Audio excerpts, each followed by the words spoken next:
আজ থেকে নিজেকে একটা কথা দিয়ে দিলাম, প্রতিদিনই মিনি ব্লগ দেওয়ার চেষ্টা করব। এতদিন ভাবলেও না কোনোভাবেই হয়ে ওঠে না, কিন্তু আর না, এবার থেকে হবেই। হ্যালো, আমি তিশা। সকালটা শুরু হলো এক কাপ চা দিয়ে। আজ বাড়িতে একজনের বার্থডে। মা হুট করে সব প্ল্যানিং করলো কিছু রান্না বান্না করার। মা এখানে পায়েস বানাচ্ছিল, আর বার্থডে তো পায়েস ছাড়া ইনকমপ্লিট। আজকে যেহেতু একটা স্পেশাল দিন আর রান্না করতে আমার খুব ভালো লাগে, তাই চিকেনটা আজকে আমিই রান্না করেছিলাম।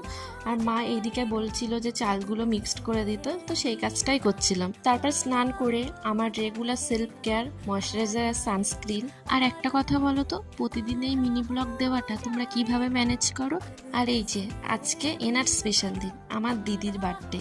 আর বাড়িতে যখন মেকআপ আর্টিস্ট থাকে, মেকআপ করার তো কোনো টেনশনই থাকে না।